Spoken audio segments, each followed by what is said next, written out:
Hello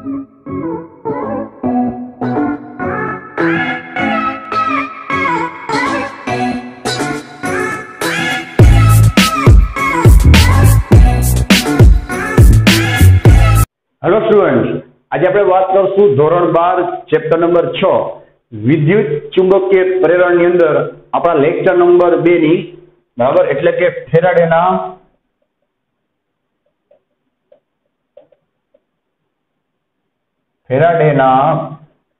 પ્રયોગોના પરિણામો અને પરિણામો પૂરા થાય એટલે આપણે લોકો વાત કરશું ચુંબકીય ફ્લક્સની બરાબર છે। तो तमने याद हो भाई तो लास्ट वीडियो में એટલે કે આપણે આ ચેપ્ટરના પહેલા વિડિયોની અંદર બધી પ્રસ્તાવનાની વાત કરી હતી કે ભાઈ વિદ્યુત ક્ષેત્ર ચુંબકીય ક્ષેત્ર વચ્ચેનો સંબંધ કઈ રીતે આવ્યો, એનો કઈ રીતે વિચાર આવ્યો, એનાથી શું ફાયદો થાય છે બરાબર છે, એનો આપણે ક્યાં ઉપયોગ કરીએ છીએ। હવે આપણે વાત કરશું ભાઈ કે ફેરાડેના આપણે 3 થી 4 પ્રયોગ જોયા હતા બરાબર છે। એના જે પરિણામ છે એને આપણે સોર્ટ આઉટ કરવાના છે બરાબર, એક સાથે લખવાના છે। એના પરિણામ જે આપણે દરેક પ્રયોગમાં તમે લખીને આપ્યા હતા બરાબર। તો પરીક્ષામાં ઘણી વખત 2 માર્ક્સમાં ધ્યાન રાખજો એના પરિણામો અલગથી પણ પૂછાય છે। તો આ પરિણામની અંદર આપણે ટેક્સ્ટબુકમાં આપેલા છે એટલા તો પરિણામની વાત કરશું અને અમુક એક્સ્ટ્રા જીનિટમાં પણ કામ આવે એવા પરિણામને પણ આપણે સાંકળી લેશું બરાબર છે। અને એ બાને તમારું શું થઈ જાય ભાઈ લેક્ચર 1 નું રિવિઝન થઈ જાય બરાબર। તો આજે આપણે પરિણામ લખશું એમાં જ તમારું રિવિઝન થઈ જશે બરાબર। અને પછી આપણે વાત કરશું ચુંબકીય ફ્લક્સની। ચુંબકીય ફ્લક્સ પણ વિડીયોના છેક સુધી જોજો, આપણે બહુ જ ડિટેલમાં ભણવાના છીએ। ટેક્સ્ટબુકમાં આપ્યું છે એટલું તો કવર થઈ જ જશે, એ સિવાય જીનિટમાં કામ આવશે એ બધી વાત આપણે લોકો બહુ ડિટેલમાં મસ્ત રીતે કરવાના છીએ બરાબર। તો ખાસ ધ્યાનથી વસ્તુ સમજજો। એની પહેલા આપણે જે પરિણામ છે ને બધા એને વ્યવસ્થિત સોર્ટ આઉટ કરી લઈએ બરાબર। ચલો ભાઈ, તો તમને યાદ હોય તો આપણે જે પહેલો પ્રયોગ કર્યો હતો સ્વિચ વાળો બરાબર, એમાંથી જે પરિણામ મળ્યું હતું આપણે ત્યાંથી શરૂઆત કરી। તો પરિણામ નંબર 1 બરાબર કે ગૂંચળામાં વિદ્યુત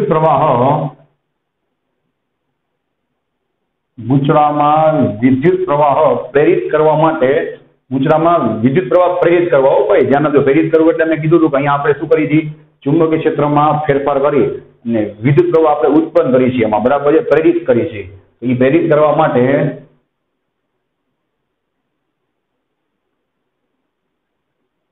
ચુંબકીય ક્ષેત્ર નહીં પરંતુ તેનો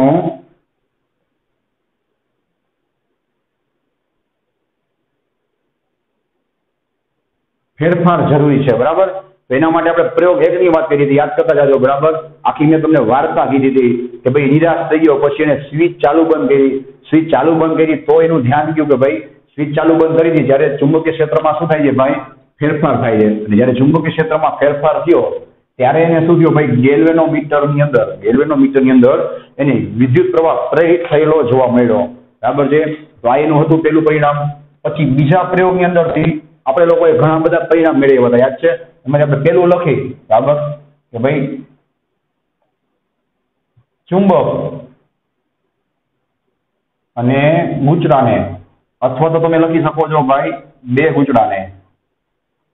થોડુંક યાદ કરો એટલે તમને યાદ આવશે કે ભાઈ આપણે ચુંબક અને ગૂંચળાથી પણ પ્રયોગ કર્યો હતો અને મેં તમને આખું ડિટેલમાં પણ કીધું હતું કે ભાઈ ચુંબકની જગ્યાએ તમે પ્રવાહ આધારિત બીજું ગૂંચળું લઈ લો તો પણ ચાલે, તો એ સુધી 2 ગૂંચળા થઈ જાય બરાબર। 2માં કન્સેપ્ટ એક જ થશે। ઓલું આપણે કુદરતી ચુંબકથી ચુંબકીય ક્ષેત્ર ઉત્પન્ન કરતા હતા ને આમાં આપણે શું કરશું ભાઈ એક ગૂંચળામાં બેટરી જોડી અને સ્વિચને ચાલુ બંધ કરીને અથવા તો એને ગતિ કરાવીને શું કરશું ભાઈ ચુંબકીય ક્ષેત્ર ઉત્પન્ન કરશું। એવી રીતે 2 ગૂંચળાને કેવી ગતિ યાદ છે ને ભાઈ,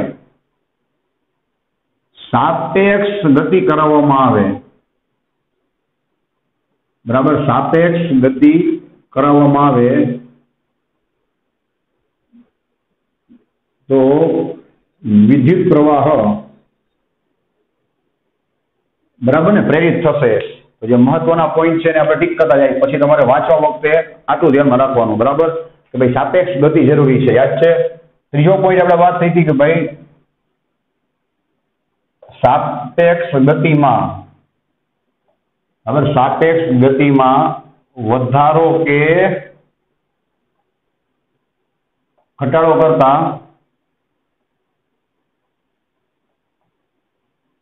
પ્રેરિત પ્રવાહમાં પણ વધારો ઘટાડો જોવા મળશે। બરાબર ને ભાઈ? એ આપણને કેમ ખબર પડી હતી? તો આપણે એનો પ્રયોગ નંબર 2 કર્યો હતો ને ભાઈ, કે ચુંબકને તમે વધારે સ્પીડમાં આગળ પાછળ કરશો તો ગેલ્વેનોમીટરમાં જે કોણાવર્તન છે, બરાબર, એ કોણાવર્તન એ તમને મોટા પ્રમાણમાં જોવા મળશે। એનો મતલબ શું થયો ભાઈ? કે પ્રવાહમાં પણ શું થાય છે ભાઈ? ગતિ સાથે, બરાબર ને, ગતિ સાથે શું થાય છે? પ્રવાહની અંદર પણ વધારો કે ઘટાડો જોવા મળે છે। રેડી? પછી નેક્સ્ટ આપણે એનું પરિણામ લખ્યું હતું કે ભાઈ ચુંબકનો,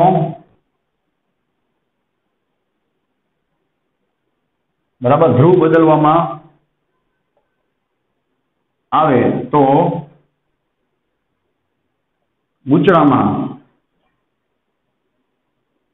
ગૂંચળામાં પ્રેરિત પ્રવાહની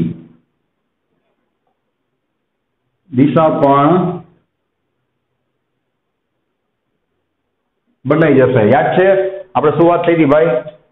કે આપણે પેલા ઉત્તર ધ્રુવ રાખતા હતા, પછી આપણે દક્ષિણ ધ્રુવ રાખ્યો તો થયું શું કે ભાઈ પેલા ઉત્તર ધ્રુવમાં ધારો કે ગેલ્વેનોમીટર જમણી બાજુ કોણાવર્તન કરતું હતું, હવે તમે દક્ષિણ ધ્રુવની વાત કરો તો ગેલ્વેનોમીટર ડાબી બાજુ કોણાવર્તન કરે। બરાબર? તો તમે જો એનો ધ્રુવ બદલી નાખો તો શું થશે ભાઈ? પ્રેરિત પ્રવાહ છે એની દિશા જે બદલાઈ જશે। બરાબર છે ને? ચલો નેક્સ્ટ આપણે વાત કરી, રેડી, આ પોઈન્ટ ઉપરથી, પોઈન્ટ નંબર 2 ઉપરથી, બરાબર, કે જો બંનેની ગતિ, થોડુંક આપણે ટૂંકમાં લખી છે, બંને એટલે કોણ મારો ભાઈ? ચુંબક અને ગૂંચળું, અથવા તો બે ગૂંચળા। બરાબર? જો બંનેની ગતિ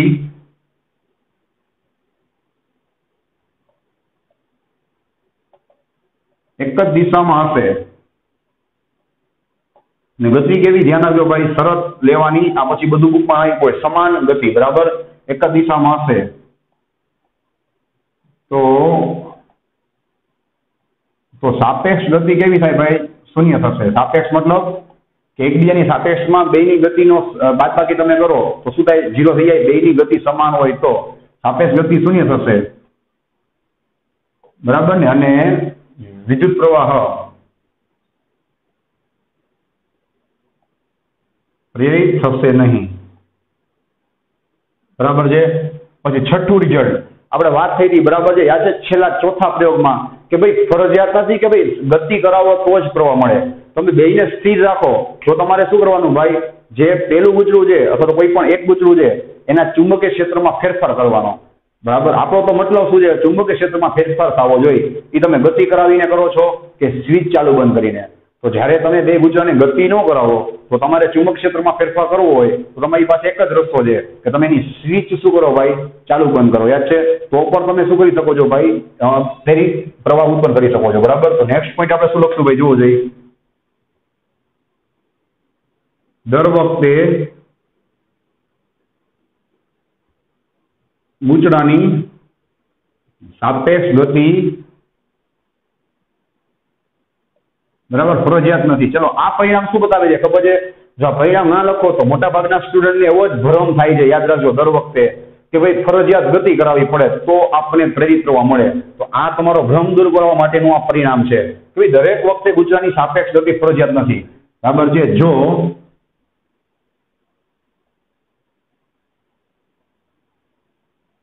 ચુંબકીય ક્ષેત્રમાં ફેરફાર, પછી ફેરફાર કઈ રીતે કરી છે એ તમને ભવિષ્યમાં ભૂલાઈ જાય તો યાદ રાખવા માટે, યાદ કરવા માટે હું તમને કાઉન્સમાં લખી આપું છું। બરાબર છે?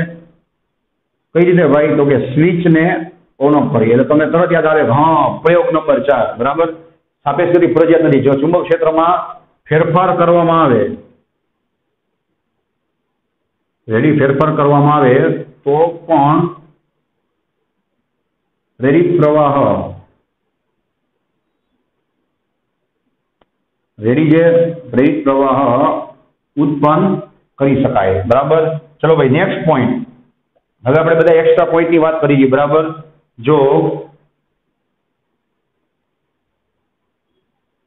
જો બંને ગૂંચળાને સાપેક્ષ પરિભ્રમણ કરવામાં આવે, ગોળ ગોળ, બરાબર, સાપેક્ષ પરિભ્રમણ, હો ભાઈ, સાપેક્ષ પરિભ્રમણ કરાવવામાં આવે તો પણ પ્રવાહ પ્રેરિત કહી શકાય, બરાબર ને ભાઈ? તો એ શું થાય? પ્રવાહ છે એ પ્રેરિત થશે. નેક્સ્ટ પોઈન્ટ,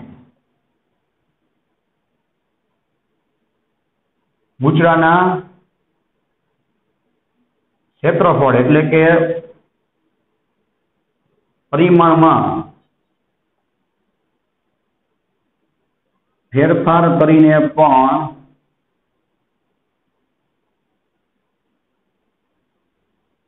પ્રેરિત પ્રવાહ મેળવી શકાય, બરાબર ભાઈ? તો ભાઈ પ્રેરિત પ્રવાહ મેળવવાના ઘણા બધા રસ્તા છે. એમાંથી ઘણા બધા મેં રસ્તા તમને એક્સ્ટ્રા પણ કીધા. રેડી છે? હવે આપણે આ વાતને હજી થોડીક આગળ વધારી અને પછી આપણે ભણશું ચુંબકીય ફ્લક્સ. રેડી? ચલો ભાઈ, હવે આપણે એ વાત કરી કે ચલો આપણને એટલું તો સમજાઈ ગયું કે એક ગુચડામાં કે ચુંબક વડે ચુંબકીય ક્ષેત્રમાં ફેરફાર કરી તો બીજા ગુચડામાં શું થાય? પ્રેરિત પ્રવાહ મળે.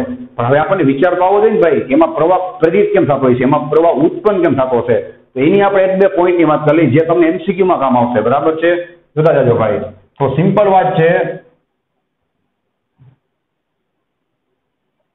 ગુચડામાં પ્રવાહ તો જ પ્રેરિત થાય, બરાબર? જો તેમાં ઈએમએફ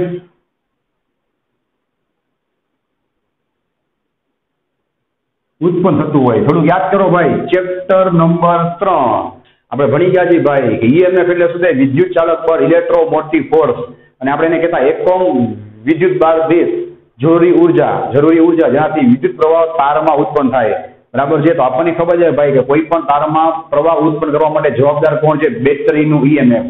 તો અહીંયા તો આપણે શું વાત થઈ ભાઈ? આપણે બેટરી તો ક્યાં જોડી છીએ?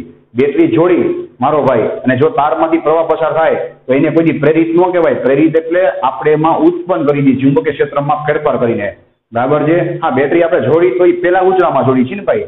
પ્રવાહ જે પ્રેરિત થાય છે એ તો બીજા ગુચડામાં થાય છે. બીજા ગુચડામાં તો તમારે કાંઈ જોડવાનું નથી, ખાલી ગેલેનોમીટર જોડવાનું છે, બરાબર? એટલે આખું સમજજો ભાઈ.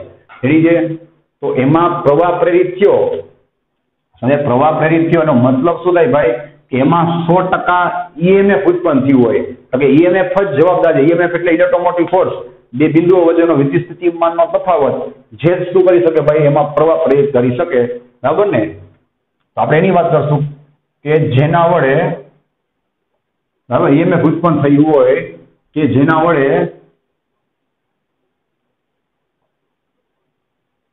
વિદ્યુત ભારને બરાબર ને ગતિ કરવા માટે શું મળશે ભાઈ? ઉર્જા મળશે. આપણે શું ભણી ગયા છીએ ભાઈ કે ગમે એ પ્રવાહ હોય, પ્રેરિત પ્રવાહ હોય કે દુનિયાનો ગમે એ વિદ્યુત પ્રવાહ હોય, એ ઉત્પન્ન ક્યારે થાય? જો એમાં ઇલેક્ટ્રોન છે એટલે કે વિદ્યુત ભાર ગતિ કરે તો મારો ભાઈ વિદ્યુત ભાર છે ઓલા ગુચડામાં આપણે બેટરી તો જોઈ નથી, તો એને ગતિ કેમ કર્યો ભાઈ? એનો મતલબ કે 100% એ ગુચડામાં ઈએમએફ ઉત્પન્ન થતો હોવો જોઈએ.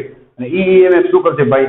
એની અંદર રહેલા વિદ્યુત ભારને ગતિ કરવા માટે, બરાબર છે, ઉર્જા પૂરી પાડશે. અને યાદ કરજો, મેં તમને ચેપ્ટર 3 માં મોસ્ટ ટાઈમ એમસીક્યુ કરાવ્યો હતો કે ઈએમએફ છે એમાં ભલે બળ શબ્દ આવે પણ ખરેખર બળ નથી. એ શું છે? એકમ વિદ્યુત ભારને ગતિ કરવા માટે જરૂરી ઉર્જા છે. તો એ શબ્દ કામ આવી ગયો, ચેક કરી લેજો, બરાબર?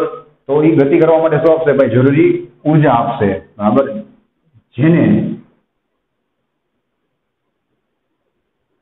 જેને પ્રેરિત ઈએમએફ કહે છે, બરાબર ને ભાઈ? તો આમાં શું થાય છે ભાઈ? પ્રેરિત ઈએમએફ એટલે કે ઈએમએફ પ્રેરિત થાય છે. એના લીધે શું થયું ભાઈ? એમાં પ્રવાહ પ્રેરિત થયો. પ્રેરિત થવું મતલબ આપણે એને આપતા નથી, એમાં આપણે શું કર્યું છે ભાઈ? ઉત્પન્ન કર્યું છે. હું કોઈ તારને બેટરી જોડું તો એને મેં ઈએમએફ આપ્યો કહેવાય. સમજાય છે?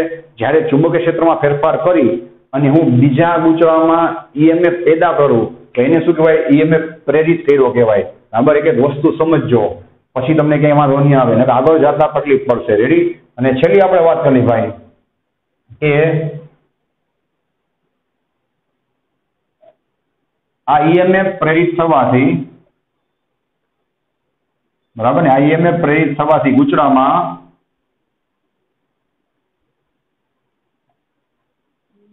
વિદ્યુત ક્ષેત્ર ઉત્પન્ન થશે. હવે તમે બહુ ડિટેલમાં સમજો, વિચારો, અવલોકન કરો તો તમને ખ્યાલ આવે. આપણે લોકોએ ચુંબકીય ક્ષેત્રમાં ફેરફાર કરી અને સામેના ગુચડામાં વિચાર કરો વિદ્યુત ક્ષેત્ર ઉત્પન્ન કર્યો. આ શું થયું ભાઈ? તો કે ચુંબકીય ક્ષેત્ર અને એમાં જે વિદ્યુત ક્ષેત્ર પેદા થયું કોના લીધે? ઈએમએફ ના લીધે, બરાબર. તો એનો મતલબ શું થયો? ચુંબકીય ક્ષેત્ર અને વિદ્યુત ક્ષેત્ર વચ્ચેનો આપણે શું બનાવ્યો? સંબંધ બનાવ્યો. એટલા માટે આપણા ચેપ્ટરને શું કહીએ? વિદ્યુત ચુંબકીય પ્રેરણ, બરાબર. વિદ્યુત ચુંબકીય પ્રેરણ એની જે એ બે વચ્ચેનો શું થયો ભાઈ? સંબંધ પ્રસ્થાપિત થયો. શેના લીધે? આ ઈએમએફ પ્રેરિત થવાથી, બરાબર. એમાં વિદ્યુત ક્ષેત્ર ઉત્પન્ન થયું. તો હવે આ શું બની ગયું ભાઈ? વિદ્યુત ક્ષેત્ર અને ચુંબકીય ક્ષેત્ર વચ્ચેનો સંબંધ. એટલે ચુંબક ક્ષેત્રમાં ફેરફાર કર્યો એટલે તો એમાં શું ઉત્પન્ન થયો ભાઈ? ઈએમએફ, બરાબર. હવે આ જ વસ્તુને આપણે શું કરી ભાઈ? શોર્ટકટમાં લખી, સાંભળો, જે તમે ભવિષ્યમાં એમસીક્યુમાં કામ આવશે. જોતા જજો ભાઈ. રેડી? આપણે પ્રથમ ગૂંચળાના હું તમને વિદ્યુત ચુંબકીય વચ્ચેના સંબંધ તરફ લઈ જાઉં છું, બરાબર. આપણે પ્રથમ ગૂંચળાના ચુંબકીય ક્ષેત્રમાં શું કર્યો ભાઈ? ફેરફાર કર્યો કે નહીં? એમાં ફેરફાર થયો એટલે શું થયું ભાઈ? બીજા ગૂંચળામાં, જોતા જાજો ભાઈ, બીજા ગૂંચળામાં ઈએમએફ પ્રેરિત થયો. હું તમને આખી એની જોરદાર લિંક લખી આપું છું કે કઈ રીતે એમાં પ્રવાહ આવ્યો. હવે આપણે શું કર્યું ભાઈ? યાદ છે ને? 4 પ્રયોગમાં પેલા ગૂંચળામાં ચુંબક ક્ષેત્રમાં ફેરફાર કર્યો. પ્રથમ ગૂંચળું ગયો અથવા તો તમે ચુંબકીય આપણે વાત થઈ ગમે ચાલે, બરાબર. ચુંબક ક્ષેત્રમાં ફેરફાર કરવાનો છે. આ પ્રાકૃતિક કહેવાય, બરાબર. સોરી, આ કુદરતી કહેવાય, ચુંબક છે. ગૂંચળામાં આપણે બેટરી જોડી અને એમાં ક્ષેત્રમાં ફેરફાર કરી એ સુધી પ્રાકૃતિક, એટલે કે આપણે આપણી રીતે બનાવી છીએ, બરાબર છે. તો એની વાત કરી છે. તો એમાં શું ઉત્પન્ન થયું ભાઈ? ઈએમએફ, જેમાં મેં તમને વાત કરી, બરાબર છે. અને ઈએમએફ ઉત્પન્ન થાય એટલે ગૂંચળામાં શું ઉત્પન્ન થાય ભાઈ? એનાથી વિદ્યુત ક્ષેત્ર ઉત્પન્ન થશે. હમણાં મેં વાત કરી, બરાબર. ઈએમએફ ઉત્પન્ન થાય એટલે એફ બરાબર QE, એમાં શું ઉત્પન્ન થાય ભાઈ? વિદ્યુત ક્ષેત્ર. અને મેં તમને શું કીધું? એફ બરાબર QE, વિદ્યુત ક્ષેત્ર ઉત્પન્ન થાય એટલે વિદ્યુત ભાર ઉપર શું લાગે ભાઈ? બળ લાગે, બરાબર. વિદ્યુત ભાર પર શું લાગે?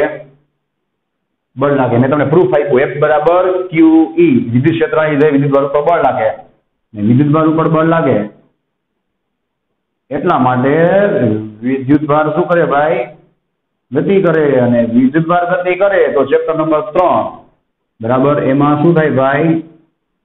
પ્રવાહ પ્રેરિત થાય. તો આ છે એનું સાચું રીઝન, જે પછી બુકમાં નહીં હોય. હવે આપણને તો બસ આટલું આપ્યું હોય કે ભાઈ ક્ષેત્રમાં ફેરફાર કરી અને એમાં પ્રવાહ પ્રેરિત કરી શકાય, એટલે આપણે પછી કઈ લાંબુ વિચારી નહીં. તમને કહેવામાં આવ્યું તો તમને ખબર પડી ને ભાઈ કે આટલું મોટું એનું કારણ છે કે ભાઈ એ ગૂંચળામાં પ્રવાહ છે એ મફતમાં થોડો કઈ રીતે પ્રેરિત થયો, બરાબર છે. હવે આપણે વાત કરી ભાઈ ચુંબકીય ફ્લક્સની. રેડી? ચલો ભાઈ, હવે આપણે વાત કરી ચુંબકીય ફ્લક્સ, જેને ઇંગ્લિશમાં કહીએ આપણે મેગ્નેટિક ફ્લક્સ.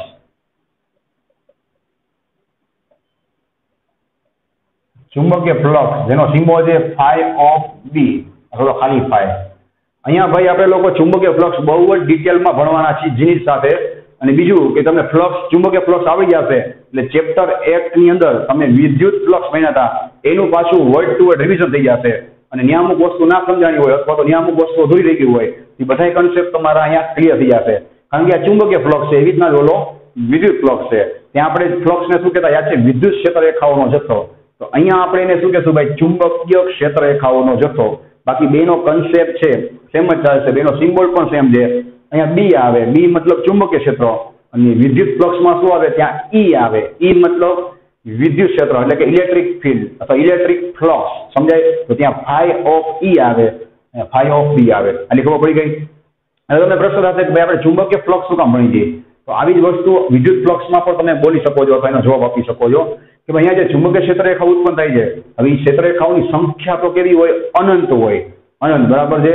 તો એને દર્શાવતી કોઈ એક રાશિ બનાવવી પડે કે જેનાથી શું થાય ભાઈ? તમે આગળ જતા મેથેમેટિકલી શું કરી શકો ભાઈ? પ્રૂફ કરી શકો. એટલે કે નેક્સ્ટ વિડીયોમાં આપણે લોકો એ જ કરવાના છે, ફેરાડેના પ્રયોગનું આપણે પ્રૂફ કરશું, બરાબર. એનું સૂત્ર બનાવશું અને સૂત્ર માટે યાદ રાખજો ચુંબકીય ફ્લક્સની તમને જરૂર પડશે. તો આ શું કામ ભણી ગઈ? ખબર પડી ગઈ ભાઈ? ચુંબકીય ક્ષેત્ર રેખાઓનો જથ્થો દર્શાવવા માટે. તો આપણે પહેલા એની એકદમ બેઝિક વ્યાખ્યા લખી અને પછી આપણે એની મેથેમેટિકલ સાચી વ્યાખ્યા લખી, બરાબર. પહેલા આપણે વાત કરીએ એકદમ બેઝિકની. રેડી છે કે ભાઈ ચુંબકીય ક્ષેત્ર રેખાઓના, ચુંબકીય ક્ષેત્ર રેખાઓના જથ્થાને ચુંબકીય ફ્લક્સ કહે છે, બરાબર ને? ચુંબકીય ક્ષેત્ર રેખાઓના જથ્થાને ચુંબકીય ફ્લક્સ કહે છે. રેડી? હવે આપણે નેક્સ્ટ વાત કરીએ એની પ્રોપર વ્યાખ્યાની. આ વ્યાખ્યા પણ આપણી બુકમાં આપેલી નથી. વ્યાખ્યા નહીં લખો તો સાબિતીમાં તમને મજા નહીં આવે, સમજાશે નહીં. તો પહેલા આપણે લખી લઈએ બેની વ્યાખ્યા. સાંભળજો. રેડી? કોઈ પણ પૃષ્ઠમાંથી પૃષ્ઠને લંબ, ચલો ભાઈ, પૃષ્ઠની વાત આવે એટલે આડછેદની વાત આવે, એના ક્ષેત્રફળની વાત આવે અને એના ક્ષેત્રફળ સદિશની વાત આવે. આવું જ તમે વિદ્યુતમાં પણ લખતા યાદ રાખજો. કોઈ પણ પૃષ્ઠમાંથી પૃષ્ઠને લંબ શબ્દ પકડજો ભાઈ, એક શબ્દ ફરજિયાત યાદ રાખવાનો છે. એટલે આપણે વ્યાખ્યા લખી છે પૃષ્ઠને લંબ પસાર થતી ચુંબકીય ક્ષેત્ર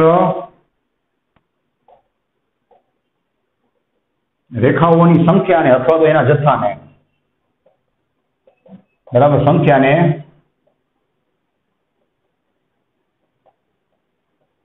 ચુંબકીય ફ્લક્સ કહે છે. રેડી છે ભાઈ? એને શું કહેવાય? તો કે ચુંબકીય ફ્લક્સ કહે છે. બરાબર? પૃષ્ઠમાંથી લંબરૂપે પસાર થવી જોઈએ. લંબરૂપે શું કામ ભાઈ? એનું પર હું તમને પરફેક્ટ પ્યોર, બરાબર, જેનું ઓરિજિનલ કારણ છે એ દોરીને આપીશ. બરાબર? બધી વસ્તુ એકદમ ક્લિયર થઈ જશે. બરાબર? પછી કોઈ દી કન્ફ્યુઝન નહીં રહે. આ હોય કે વિદ્યુત ફ્લક્સ હોય. રેડી છે ભાઈ? તો આ થઈ ગઈ એની વ્યાખ્યા. હવે વ્યાખ્યા પ્રમાણે આપણે શું કરી ભાઈ? એની ફિગર બનાવી. હવે પહેલા ટેક્સ્ટબુક માહિતી એ બધી ફિગર આપણે સમજી લઈ અને પછી એક્સ્ટ્રા. રેડી છે ભાઈ? ચલો, તો ધારો કે આ રીતે શું છે ભાઈ? એક ચુંબકીય ક્ષેત્ર છે ને ચુંબકીય ક્ષેત્ર કેવું છે? સાંભળજો, નિયમિત છે. નિયમિત કઈ રીતે ખબર પડે? તો કે એકબીજાને સમાંતર રેખાઓ દોરવાની અને બધા વચ્ચે થાય તો અંતર કેવું રાખવાનું? સેમ. ચલો ભાઈ, ચુંબકીય ક્ષેત્રની દિશા એને આપણે કહી દઈએ સદિશની. બરાબર છે? હવે એમાં આપણે લોકો કોઈ પણ એક આડછેદ દોરી નાખી. બરાબર છે? જોવો જોઈએ. ચલો, બરાબર. હવે એ આડછેદ છે ભાઈ. રેડી? એનો ક્ષેત્રફળ સદિશ ના ખબર હોય તો નોટ ડાઉન કરી લેજો. 11માં પણ હું તમને કહેતો, 12માં પણ તમને કહું છું. બરાબર? કે ભાઈ ક્ષેત્રફળ સદિશ છે હંમેશા શું હોય? એના પૃષ્ઠ અને લંબ હોય. ત્યાં કેવું હોય તો નોટ ડાઉન કરી લેજો. ક્ષેત્રફળનો સદિશ કેમ દોરાય? એના પૃષ્ઠને લંબ. પ્રેક્ટિકલી બતાવું છું. આ ધારો કે મારું પૃષ્ઠ છે, એનું ક્ષેત્રફળ સદિશ આમ ન દોરાય, આમ દોરાય. સમજાય છે? હું પૃષ્ઠ આડું કરી નાખું તો ક્ષેત્રફળ સદિશ શું થાય? લંબ હોય એટલે આડો થઈ જાય. આ રીતે સમજાય છે ભાઈ? તો આ શું હોય? હંમેશા એને લંબ હોય. તો આપણે એનો ક્ષેત્રફળ સદિશ છે એ આ રીતે દોર નાખી. ધારો કે લંબ. સમજાય? તો ચલો ભાઈ, આ ચુંબકીય ક્ષેત્ર છે આ એનો શું છે? સાંભળજો ભાઈ, ક્ષેત્રફળ સદિશ છે. અને ઈ બે વચ્ચે ખૂણો કેટલો બન્યો? જોવો જોઈએ, થીટા. બરાબર છે? ખૂણો બન્યો અહીંયા થીટા. તો આપણે એની વાત કરવાની છે. હમણાં આપણે વ્યાખ્યા શું લખી? સાંભળજો, મજા આવશે. આની વ્યાખ્યા શું લખી? કે ભાઈ પૃષ્ઠને લંબ પસાર થતી ચુંબકીય ક્ષેત્ર રેખાઓની સંખ્યાને. તો અહીંયા તમે જોઈ શકો છો ભાઈ કે એ અને બી બે છે. બરાબર? એ ખૂણા ઉપર છે. તો બધી ક્ષેત્ર રેખાઓ આ પૃષ્ઠને લંબ નથી. તો તમારે એનો શું કરવો પડે ભાઈ? એવો સદિશ લેવો પડે. સાંભળજો, બરાબર, કે જે શું થાય? આની દિશામાં હોય. બરાબર? તો તમે આના બે ઘટક લેશો તો તમે સમજી ગઈ છો ભાઈ કે આ દિશામાં એનો ઘટક શું થશે? એ કોસ થીટા, જેને આપણે કહીએ છીએ પાસેની બાજુ. બરાબર ભાઈ? એનો આ કયો ઘટક થાય? એ કોસ થીટા. અને બીજો થાય એ સાઇન થીટા. આપણે કયો ઘટક લેવાનો? જે ચુંબકીય ક્ષેત્રની દિશામાં હોય. બરાબર છે? તો હવે તમને સમજાશે એનું સૂત્ર અને બરાબર આ રાશિ છે એ સદિશ છે કે અદિશ છે? જોજો ભાઈ. તો આપણે શું લખવાનું ભાઈ? વ્યાખ્યા પરથી ફાઈ ઓફ બી બરાબર શું થશે ભાઈ? બી ઇન્ટુ એ કોસ થીટા. હવે તમે બી નો ઘટક લ્યો તો ચાલે અને એ નો ઘટક લ્યો તો ચાલે. સાંભળજો ભાઈ, અહીંયા કયો ઘટક આવ્યો? એ કોસ થીટા. હવે થોડુંક જૂનું યાદ કરો ભાઈ, થોડુંક જૂનું યાદ કરો કે ભાઈ કોસ વિધેય આવે તો કયો ગુણાકાર કહેવાય? સદિશ ગુણાકાર કહેવાય કે અદિશ ગુણાકાર? તો જવાબ શું આવશે ભાઈ? અદિશ ગુણાકાર. અને સાઇન વિધેય આવે તો કયો ગુણાકાર કહેવાય? સદિશ ગુણાકાર. બરાબર? 11માં આપણે ભણી ગયા છે. તો ચલો ભાઈ, તમારે કોસ વિધેય કાઢી નાખવો હોય તો બી અને સાંભળજો એ ઉપર શું કરવો પડે? સદિશ બતાવવો પડે. અને ઈ બે વચ્ચે તમારે કેવો ગુણાકાર બતાવવો પડે? સાંભળજો, અદિશ ગુણાકાર. અને એ લખી આપું છું ભાઈ કે આ અદિશ ગુણાકાર બે વચ્ચે થયો. સાંભળજો, આ બી અને એ ભલે સદિશ હોય, ઘણા પ્રશ્ન થાય સાહેબ આ બે તો સદિશ છે તો આ રાશિ સદિશ નો થાય મારો ભાઈ, આ બે ભલે સદિશ છે એની વચ્ચે ગુણાકાર કેવો છે? અદિશ. એટલા માટે આ પણ એમસીક્યુમાં પૂછાય કે ભાઈ ચુંબકીય ફ્લક્સ કેવી રાશિ છે ભાઈ? અદિશ રાશિ છે. તો મેં તમને એનું કારણ આપ્યું, બરાબર છે, કે અહીંયા કોસ રીતે આવે છે એટલે આપણે એને શું કહી દઈએ ભાઈ? અદિશ રાશિ. બે વચ્ચે કયો ગુણાકાર આવે ભાઈ? અદિશ ગુણાકાર. રેડી? ને આ સૂત્રને આપણે શોર્ટકટમાં શું કહેશું તમને ખબર જ છે. 11માં મેં તમને એમએલટી માટે પણ કીધું હતું, યાદ છે? આને આપણે કહેશું ફઈબા. શું કહેશું? ફઈબા. કેમ? આને કહેવાય ફાય. ફાય એટલે આપણે યાદ રાખશું ફઈ. આને કહેવાય બા. બા મતલબ બી એ. દેખાય? જ્યાં બી ચુંબકીય ક્ષેત્ર છે, એ છે યાદ છે નું ક્ષેત્રફળ છે, ને ફાઈ છે એ શું છે ભાઈ? ફ્લક્સ છે. હવે અહીંયા તમે કઈ રીતે ક્ષેત્રાઈ શકો ધ્યાન રાખજો ભાઈ. તમને એમ કે પૃષ્ઠ જે બરાબર છે એ ક્ષેત્રને લંબ આપ્યું છે. સાંભળજો, પૃષ્ઠ ક્ષેત્રને લંબ હોય ને એટલે ઉતાવળ કરીને અહીંયા 90 નો ખૂણો ન મૂકી દેવાય મારો ભાઈ. પૃષ્ઠ ક્ષેત્રને લંબ હોય, સમજાય છે? તો તમે એનો સદિશ દોરો. એનો સદિશ છે એ શું થાય? ક્ષેત્રની દિશામાં જ થાય.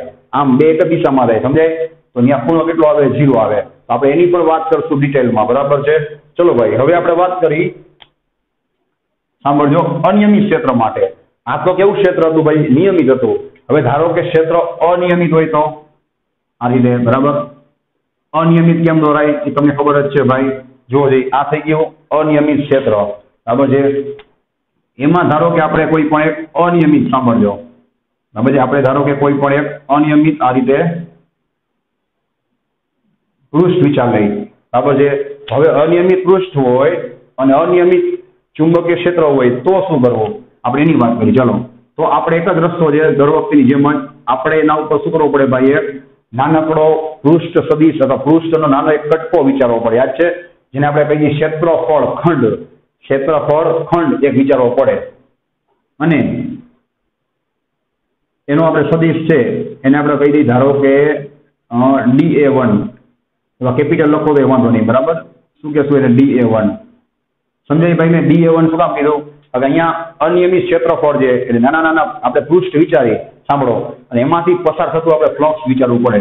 ચલો ભાઈ, ધારો કે આમાંથી પસાર થતું ફ્લક્સ કેટલું છે ભાઈ? તો કે D1 છે, બરાબર? એવી રીતના સાંભળજો, બીજો કોઈ કટકો લ્યો, એનું ક્ષેત્રફળ કદાચ અલગ હોય, એનો સદિશ અલગ હોય, કારણ કે વળાંક આવે એનો સદિશની દિશા બદલી જાય ને ભાઈ, અને એમાંથી પસાર થતું ધારો કે ક્ષેત્રફળ અલગ હોય. તો હવે આમાંથી આપણે કુલ ફ્લક્સ જોતું હોય, એક જ રસ્તો છે. શું?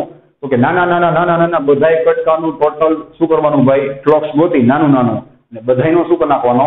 સરવાળો. તો આપણે એની વાત કરી, બરાબર? જુઓ જોઈએ કે ફાઈ બરાબર શું થશે ભાઈ? તો કે D51 વત્તા D52 થી લઈ D51 જોઈ લો ભાઈ, નાના બધાયનો ફ્લક્સનો સરવાળો. ચલો ભાઈ, ફ્લક્સનું સૂત્ર તમારી સામે છે BA.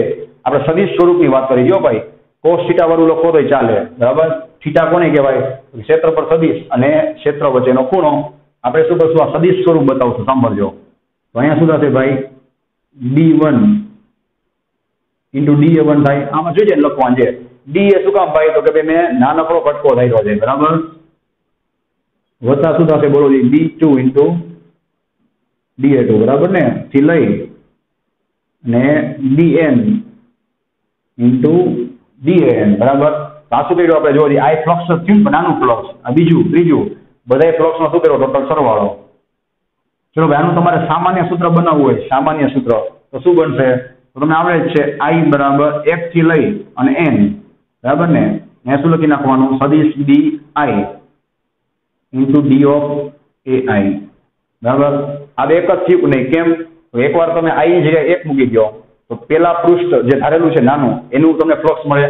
પછી સમેશનનો મતલબ શું થાય? વત્તા, પછી વળી તમે 2 લઈ લો તો બીજાનું મળે. એમ કરીને બધાનો શું કરી નાખવાનો? સરવાળો. ને જો આમાં તમે લિમિટ લઈ લો, બરાબર ને ભાઈ?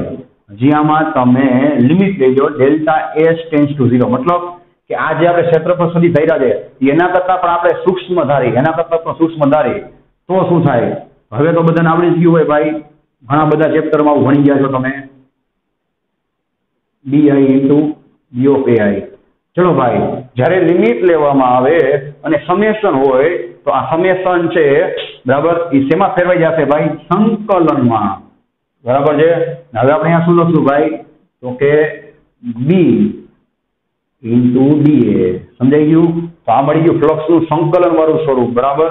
જ્યારે અનિયમિત ક્ષેત્ર આપ્યું હોય ત્યારે તમારે આ સૂત્ર વાપરવાનું. આ તમને MCQ સોલ્વ કરવામાં કામ આવશે, ધ્યાન આપજો ભાઈ. આવું જ સૂત્ર યાદ કરો. ચેપ્ટર 1 માં તમે લખો છો ગાઉસના નિયમ માટે E ઇન્ટુ ડીએ. જોઈ લેજો, E ઇન્ટુ ડીએ. તો ત્યાં વિદ્યુત ક્ષેત્ર આવે, અહીંયા ચુંબકીય ક્ષેત્ર આવે, ત્યાં પણ પૃષ્ઠની વાત આવે, અહીંયા પણ પૃષ્ઠની વાત આવે. બરાબર. તો આટલી માહિતી તમારી બુકમાં આપી છે. હજી આમાં બીજું આપણે એક્સ્ટ્રા જીનિટ માટેની વાત કરી હતી, ખાસ ધ્યાન આપજો. બરાબર.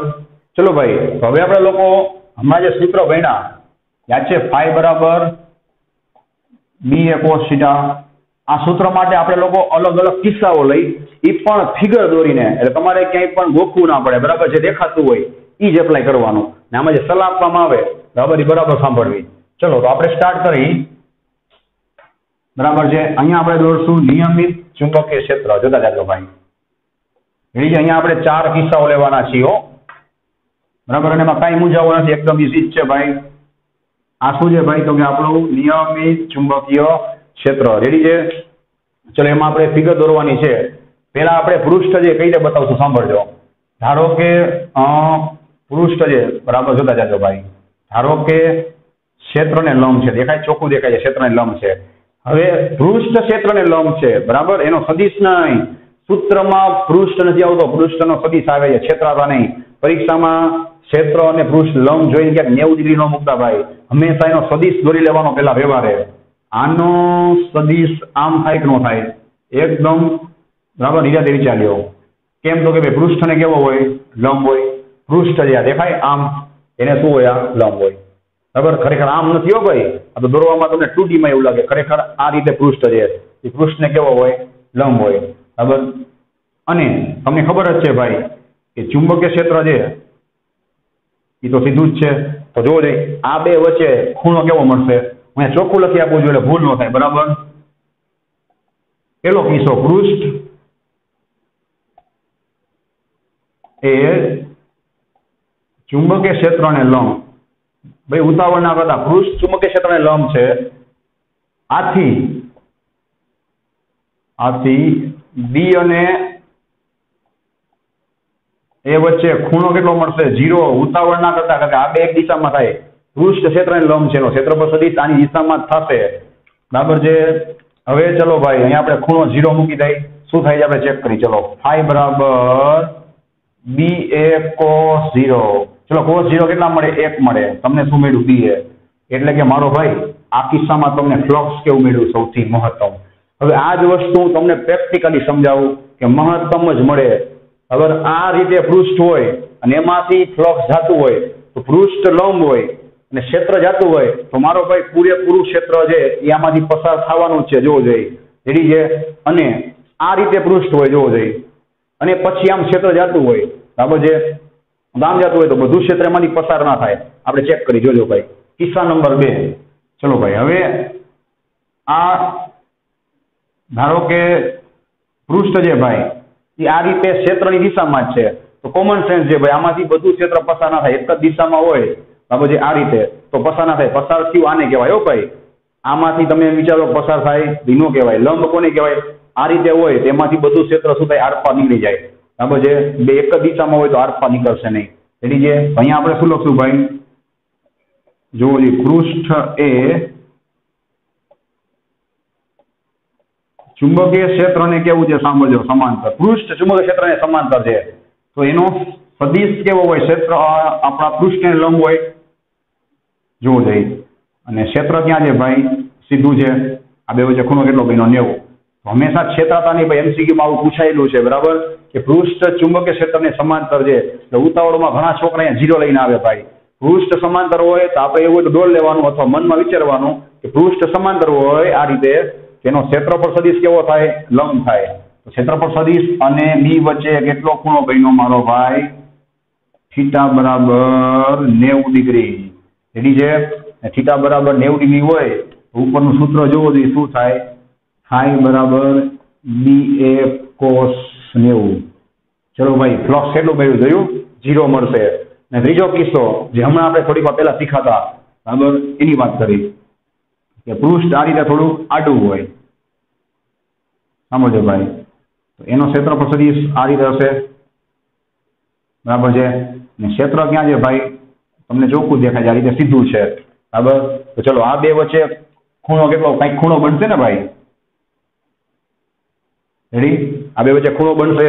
તો આનું સૂત્ર શું થાય તો તમને આવડે જ છે ભાઈ, હમણાં જ આપણે ભણ્યા એ આ સૂત્ર બરાબર ઉપર તમને દેખાય જ છે, ફાઈ બરાબર બી એ કોસ થીટા, ખૂણો તમારે મૂકી દેવાનો બરાબર છે। અને છેલ્લો કેસ, છેલ્લો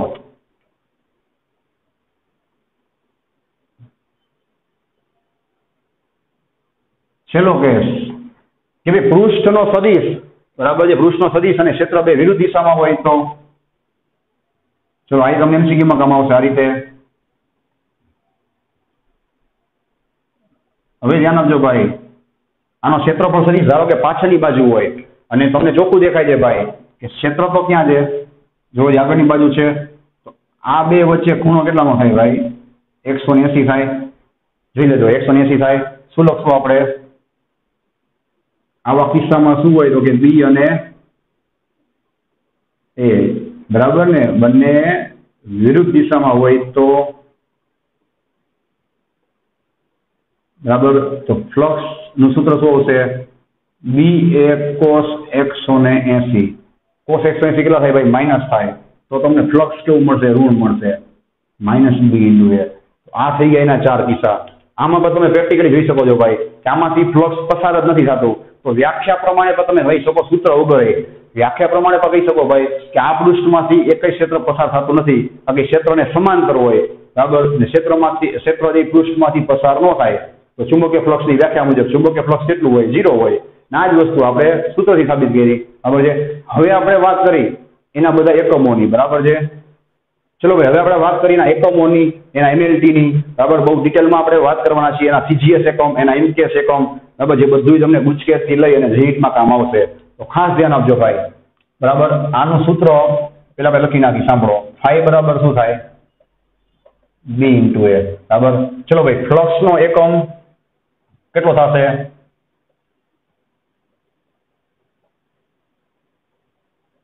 તો કે ભાઈ ફ્લક્સનો એકમ છે ને એ સાયન્ટિસ્ટના કે વોટ એવર બીજા કોઈ પણ એક નામ ઉપરથી એને પેલા તો વેબર કહેવાય, વેબર ફ્લક્સનો એકમ શું થાય, ચુંબકીય ફ્લક્સનો એકમ વેબર, અથવા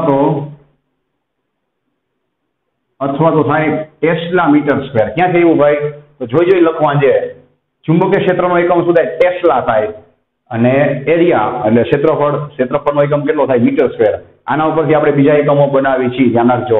એ પેલા આપણે લોકો એક વેબરની વ્યાખ્યા જોઈ લઈ, સાંભળો, એક વેબર કોને કહેવાય, સિમ્પલ વાત છે ભાઈ, એક વેબર એટલે આ બધું એક લઈ લેવાનું, સમજાય આ રીતે, આ બધું એક લઈ લેવાનું, એક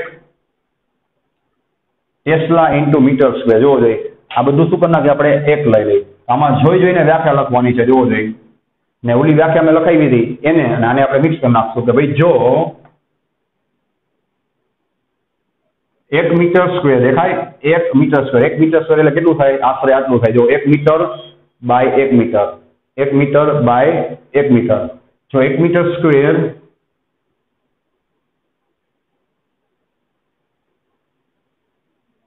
ક્ષેત્રફળ ધરાવતા પૃષ્ઠમાંથી બરાબર ને ભાઈ 1 ટેસ્લા દેખાય, 1 ટેસ્લાનું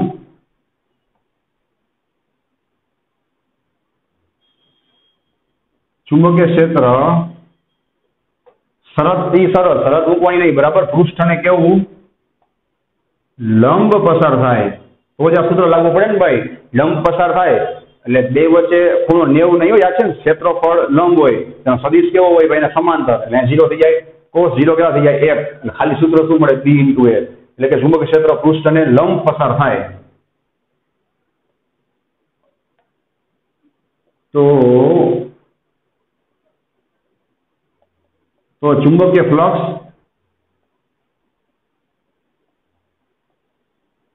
બરાબર છે, તો ચુંબકીય ફ્લક્સ 1 વેબર કહેવાય, રેડી, 1 મીટર સ્ક્વેરનું ક્ષેત્રફળ।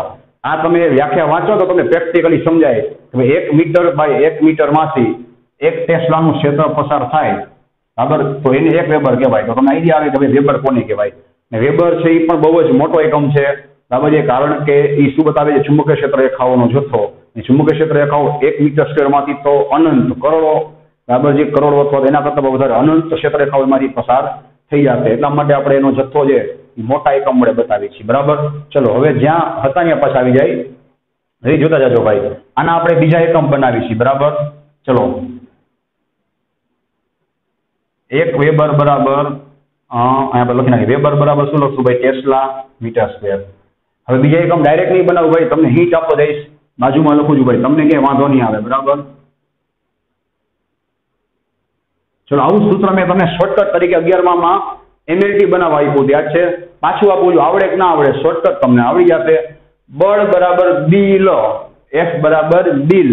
બી એટલે ચુંબકીય ક્ષેત્ર, I તો તમને ખબર છે પ્રવાહ, અને L પર તમને ખબર છે લંબાઈ, ને F એટલે શું થાય? લાગતું બળ. તો ચલો ભાઈ ધ્યાન આપજો, હું બી ને કરતા બનાવું બરાબર, આખું લખી આપ્યું છે તૈયાર. હવે આવડવું જોઈએ બી નો એકમ શું થાય? ટેસ્લા થાય. બી ને કરતા બનાવું તો I અને L ક્યાં આવે? છેદમાં આવે. તો બળનો એકમ હું ટેસ્લાની જગ્યાએ શું લખી શકું? સાંભળો, ન્યૂટન લખી શકું. ટેસ્લાને હું કરતા બનાવીશ તો I અને L ક્યાં આવશે? છેદમાં. બળનો એકમ ન્યૂટન ના છેદમાં I એટલે શું થાય? પ્રવાહ. પ્રવાહ એટલે એમ્પિયર, અને લંબાઈ એટલે શું થાય? મીટર. ચેક કરી લો બરાબર છે. Into metre square. ચલો ભાઈ એક એક મીટર ઉડી ગયા, શું થાય? ન્યૂટન ઇન્ટુ મીટર ના છેદમાં એ. આવું બધું MCQ માં બહુ પૂછાતું હોય ભાઈ. હવે યાદ કરો ભાઈ, newton into metre. Newton into metre એટલે શું થાય? જૂલ થાય કે ન થાય? જૂલ. જૂલ ના છેદમાં શું થાય? એમ્પિયર થાય કે ના? યાદ કરી લો, જૂલ બરાબર. પછી ચેપ્ટર 1 માં તમારે સૂત્ર આવે છે, ચેપ્ટર 1 માં તમારે સૂત્ર આવે છે બરાબર, W બરાબર QV. હવે W નો એકમ શું થાય? જૂલ થાય. Q નો એકમ શું થાય? કુલમ થાય. અને V નો એકમ શું થાય? વોલ્ટ. V એટલે શું થાય? વોલ્ટેજ છે. તો હું આ જૂલની જગ્યાએ કુલમ ઇન્ટુ વોલ્ટ લખી શકું કે નહીં? Coulomb into volt. વોલ્ટ આખું લખવું છે, તમારું ધ્યાન જાય કે આ V એટલે વોલ્ટ છે, સમજાય છે? C એટલે શું થાય? કુલમ. તમારી સામે પ્રૂફ છે, જોઈ લેજો ભાઈ બરાબર. છેદમાં આ એમ્પિયર છે ભાઈ, ઉતાવળ ના કરતા. આ શું છે ભાઈ? એમ્પિયર છે. ચલો એમ્પિયર નું સૂત્ર શું થાય? તમને ખબર જ છે, I બરાબર Q બાય T. જો I નો એકમ શું થાય? એમ્પિયર થાય. Q એટલે કુલમ, ને T એટલે સેકન્ડ. ચેક કર્યો શાંતિથી. તો હું આ એમ્પિયર ની જગ્યાએ કુલમ ના છેદમાં સેકન્ડ લખી શકું કે નહીં? એમ્પિયર એટલે શું થાય? પ્રવાહ. I બરાબર Q બાય T, કુલમ પ્રતિ સેકન્ડ. છેદનો જે દંશમાં જાય, સાંભળજો, છેદનો જે દંશમાં જાય અને કુલમ ઉડી જાય તો મને એકમ મળશે વોલ્ટ ઇન્ટુ સેકન્ડ. યાદ રાખજો, આ બધું તમને કામ આવશે ભાઈ. હજી પણ આવા તમે ઘણા બધા એકમ બનાવી શકો છો. હજી તમારે ઓહમમાં જવું હોય તો કેમ જવાય? V બરાબર IR. વોલ્ટની જગ્યાએ તમે શું લખી શકો છો? Ampere into ohm. કેટલા બધા એકમ તમે નિરાતે બનાવી શકો છો. આ મેં તમને એની હિન્ટ આપી દીધી બરાબર. ચલો હવે આપણે નેક્સ્ટ વાત કરી, સાંભળજો. એક ટેસ્લા છે ને, ટેસ્લા બરાબર છે, એટલે કેટલું થાય ખબર છે? 10⁴ ગોસ થાય. આ તમારે હોય કે મારે હોય, યાદ જ રાખવાનું છે બરાબર. ટેસ્લા મોટો એકમ છે, અને ટેસ્લા જે સાંભળજો MKS એકમ છે, અને ગોસ છે એ કેવો છે? CGS. એ બે વચ્ચે સંબંધ કેવો છે? 10⁴ બરાબર છે. એના ઉપરથી આપણે લોકો CGS માં જાય, સાંભળજો બરાબર છે. CGS માં ચલો શું થાય છે આપણે ચેક કરી. અહીંયા ધ્યાન આપજો. 1 વેબર એટલે શું થાય? 1 ટેસ્લા મીટર સ્ક્વેર થાય બરાબર છે. હવે હું આ વસ્તુ ચલો અહીંયા લખું છું, રેડી? આમાં જોતા જાજો ભાઈ, તમે વ્યવસ્થિત આખું નીચે લખી નાખજો. 1 વેબર. ચલો ભાઈ 1 વેબર બરાબર. હવે મારે CGS માં જવું હોય તો હમણાં મેં તમને શીખવાડ્યું કે 1 ટેસ્લા એટલે 10⁴ ગોસ થાય. તો 1 ટેસ્લાની જગ્યાએ મારે શું લખવું પડે? સાંભળજો, 10⁴ ગોસ. અને આ તો બધાને આવડતું હોય ભાઈ કે મીટરમાંથી પણ CGS માં જવું પડે. મીટરનો CGS શું થાય? સેન્ટીમીટર. 1 મીટર એટલે કેટલા થાય? 100 સેમી, એટલે કે 10⁵. એમાં પાછો એનો વર્ગ છે, સાંભળજો. એટલે અહીંયા શું થશે? 10⁴ સેન્ટીમીટર નો સ્ક્વેર બરાબર. કેટલા થયા ભાઈ? 1 વેબર બરાબર 10⁴ 10⁴ ગોસ સેન્ટીમીટર સ્ક્વેર. આપણે ક્યાં આવી ગયા ભાઈ? MKS માંથી દેખાય CGS માં. અને આજે ગોસ સેન્ટીમીટર સ્ક્વેર છે બરાબર. ગોસ છે એ શું છે ભાઈ? ટેસ્લાનો નાનો એકમ છે, નાનો ભાઈ છે. એવી રીતના વેબર છે, એનો નાનો ભાઈ શું થાય? આપણે એની વાત કરી, 10⁸. સાંભળજો ભાઈ, તમે એને કહી શકો છો મેક્સવેલ બરાબર જે મેક્સવેલ છે ને એ સુધી એનો CGS એકમ છે. બરાબર છે એનો મતલબ શું થયો ભાઈ? એક મેક્સવેલ એટલે શું થાય? 1 ગોસ સેન્ટીમીટર સ્ક્વેર. બરાબર મેક્સવેલ એ સાયન્ટિસ્ટના નામ ઉપરથી છે. મેક્સવેલ એટલે ચોખ્ખું લખ્યું છે CGS એકમ છે ને વેબર છે એ MKS એકમ છે. તો બે વચ્ચે આપણે સંબંધ બનાવ્યો. તમને કોઈ પૂછે, ઉતાવળ નથી કરતા બરાબર, આપણે તમને કોઈ પૂછે ફ્લક્સનો MKS એકમ શું થાય તો કે વેબર. તમને કોઈ પૂછે ફ્લક્સનો CGS એકમ શું થાય તો તમે મેક્સવેલ પર બોલી શકો છો, એ સાયન્ટિસ્ટના નામ ઉપરથી છે. અને તમે CGS પ્રમાણે શું બોલશો? Gauss centimetre square. અને તમને કોઈ પૂછે કે બે વચ્ચે સંબંધ કેટલાનો છે તો આપણે કાયદેસર સાબિત કર્યો કે 10⁸ બરાબર છે. ચલો ભાઈ આટલું બધું આમાં તમે શીખી શકો છો જે તમને ક્યાંક ને ક્યાંક કામ આવી જશે. હવે નેક્સ્ટ વિડીયોમાં અહીંયાથી આપણે કન્ટિન્યુ કરશું અને રિવિઝન કરશું અને પછી આગળ વધશું. બરાબર આટલું ખાસ પાકું કરી લેજો. ના સમજાય તો ફોન, મેસેજ કે કમેન્ટ કરજો, આળસ કરતા નહીં. બરાબર છે. સો thanks for watching this video. Take care of your self and C you soon in the next lecture.